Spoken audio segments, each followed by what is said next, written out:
Hi friends, మా videos మీకు నచ్చితే మా ఛానల్ని సబ్స్క్రైబ్ చేసి బెల్ ఐకాన్ నొక్కండి. Thank you. హాయ్ ఫ్రెండ్స్, తమిళనాడులో వెలసి భక్తుల పాలిట కల్పవృక్షంగా అవతరించిన పూండి స్వామి చరిత్ర చూద్దాం.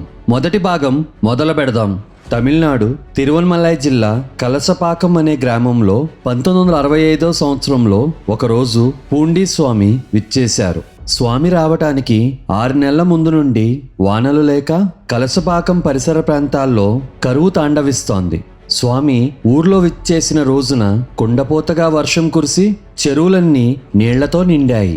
ఆ ఊరికి వచ్చేసరికి స్వామివారికి 20 సంవత్సరాల వయసు ఉంటుంది. చొక్కాపై చొక్కా ధరించి భుజాన మాసిన గుడ్డల మూట వేలాడవేసుకుని స్నానం లేని శరీరంతో దివ్య వర్చస్సుతో వెలిగిపోతున్నారు. స్వామి ఊరిలోకి వచ్చిన తర్వాత అక్కడున్న నాగజమ్ముడు పొదలో కూర్చుని ఉండేవారు. ఒకరోజు అటుగా వెళ్తున్న రైతులు వారిని చూసి నాగజమ్ముడు పొదలను కొట్టి వారిని బయటికి తీశారు. స్వామి ఎవరితో మాట్లాడేవారు కాదు. అన్నం నీరు కావాలని ఎవరినీ యాచించేవారు కాదు. స్వామికి ఆకలేస్తే నాగజముడు పండ్లు లేక నదిలోని ఇసుకను తినేవారు. నదిలో కాలువ గట్ల పైన ఎండావానకు లెక్క చేయకుండా రోజుల తరబడి యోగనిష్టలో ఉండేవారు. స్వామివారు నదిలోని ఇసుక మీద ఎంతటి ఎండైనా కదలకుండా అలాగే పడుకుని ఉండేవారు.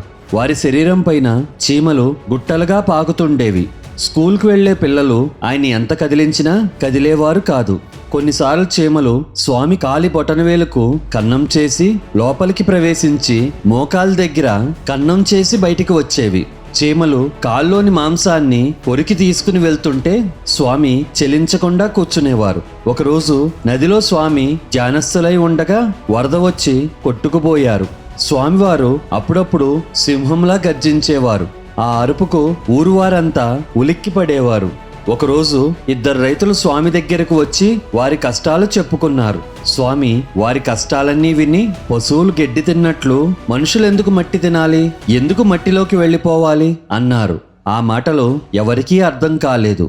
మరుసటి రోజు ఉదయానికి ఆ 2 రైతుల్లో ఒకరు చనిపోయారు. అప్పుడు స్వామి మట్టిలోకి వెళ్ళాలి అనే మాటలకు అర్థం ఊరివారికి అర్థమైంది. ఒకరోజు ఒక విద్యార్థి వెళ్తూ ఉంటే, రండి జడ్జి గారు అన్నారు స్వామి. కొన్ని సంవత్సరాల తర్వాత ఆ విద్యార్థి జడ్జి అయ్యారు. కోకంకర్తర్ అనే గ్రామంలో ఒక దుకాణం పక్కన స్వామి ఎప్పుడూ కూర్చునేవారు. అది నచ్చని ఆ దుకాణ యజమాని ఒకరోజు స్వామిని బలవంతంగా తీసుకుని వెళ్ళి దూరంగా వేరొక ఊరి బస్టాండ్లో వదిలేసి వెంటనే బస్ ఎక్కి తన గ్రామానికి చేరాడు. అతను తన దుకాణం దగ్గరికి వచ్చేసరికి స్వామి అక్కడ ధ్యానస్థులే కూర్చుని ఉన్నారు. ఇది గమనించి అతను దిగ్భ్రాంతికి గురయ్యాడు. పక్కనున్న వారిని స్వామి గురించి అడిగితే స్వామి ఉదయం నుండి అక్కడే ఉన్నారని, కదల్లేదని చెప్పారు. ఆ మాటలు విని ఆ ఆసామికి మతిపోయినంత పని అయింది. ఆ రోజు తర్వాత స్వామి ఆ దుకాణానికి ఎప్పుడూ రాలేదు. తర్వాత ఆసామి నష్టాలు పాలై ఎన్నో కష్టాలు పడ్డాడు. స్వామి పూండి గ్రామంలో ఒక ఇంటి వరండాలో కూర్చోసాగారు. ఆయన కోసం వచ్చే భక్తుల సంఖ్య పెరగడం మొదలుపెట్టింది. ఆ ఇంటివారు స్వామి మీద గౌరవంతో ఆ ఇల్లు స్వామికి వదిలేసి వేరే ఇంటికి మారారు. ఒకసారి స్వామి మసీదు వద్ద కూర్చుని ఉన్నారు. ఒక ముస్లిం యువకుడు కమలా పండు వల్చి ఒక్కొక్క తొన స్వామి గారికి తినిపిస్తున్నాడు. స్వామి ఒక తొన మింగితే ఆయన నోట్లో నుండి 2 తొనలు బయటికి పడుతున్నాయి. ఇలా కొంచెం సేపు జరిగింది. తర్వాత పక్కగా వెళ్తున్న ఒక వ్యక్తి వారి దగ్గరకు వచ్చి, ఇదేంటి స్వామి, మీరు ఒక తొన తింటే 2 తొనలు బయటికి వస్తున్నాయి అన్నాడు. అందుకు స్వామి, అతడు 1కి 2 ఎదురు చూస్తున్నాడయ్యా అన్నారు. వెంటనే తొనలు తినిపిస్తున్న యువకుడు స్వామి కాళ్ల మీద పడి, నన్ను క్షమించండి స్వామి, నేను కట్నానికి ఆశపడి భార్య ఉండగానే మరొక పెళ్లి చేసుకోవాలనుకున్నాను. అందుకు మీ ఆశీర్వాదం కోసం వచ్చిన మాట నిజమే అని బాధపడ్డాడు. ఈ లీల ఆ ప్రాంతమంతా స్వామివారి శక్తి గురించి పాకిపోయింది. భక్తులకు స్వామి మీద పూజాభావం, భక్తి శ్రద్ధలు పెరిగాయి. శ్రీ వెలయన్ అనేవారు స్వామివారు ఎక్కడున్నా వెతికి వారికి అన్నం పెట్టేవాడు. ఒకరోజు అతను స్వామికి భోజనం తీసుకుని వచ్చేసరికి స్వామి ఈశ్వరుడి గుడిలో ఒక స్తంభం పక్కన పడుకుని ఉన్నారు. అతను ఆయన దగ్గరికి వెళ్ళేసరికి స్వామి స్థానంలో ఒక పెద్ద పులి కనిపించింది. అతను భయంతో పరిగెత్తాడు. స్వామివారు చాలా వేగంగా నడిచేవారు. ఎవరైనా టీ కానీ కలర్ సోడా కానీ ఇస్తే త్రాగేవారు. స్వామివారు నడవడం మొదలు పెడితే రోజుల తరబడి నడిచేవారు. కూర్చుంటే రోజుల తడబడి కూర్చునే ఉండేవారు. తాంజూర్ జిల్లాలో ఒక వ్యక్తికి తీవ్రమైన కడుపు నొప్పి వచ్చింది. ఏ మందులకి తగ్గలేదు.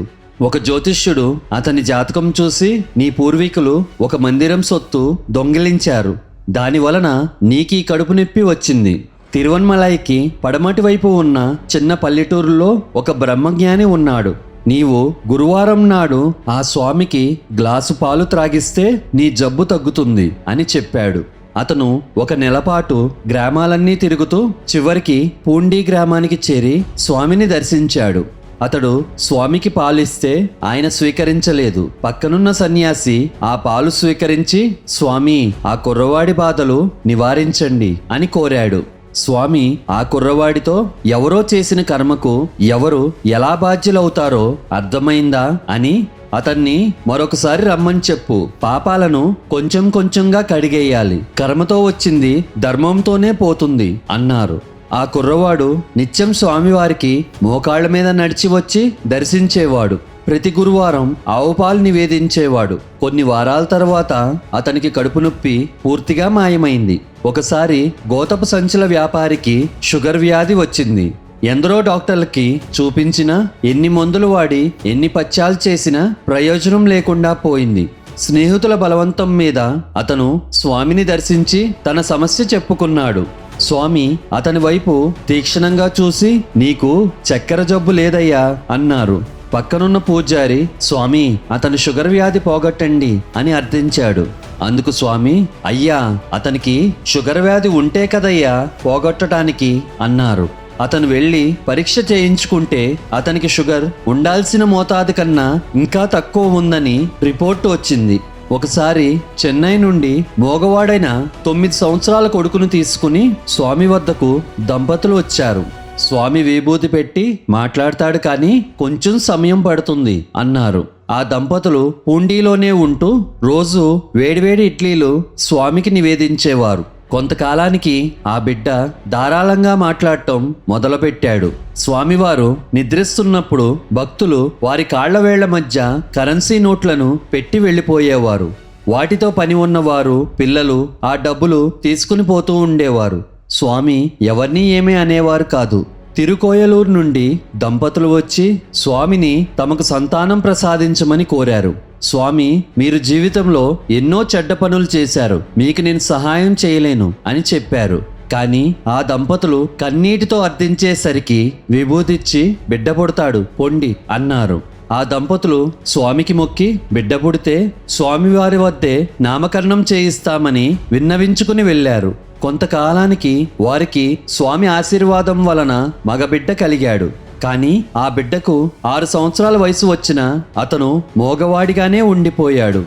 ఎందరు వైద్యులకు చూపించినా ఉపయోగం లేకుండా పోయింది.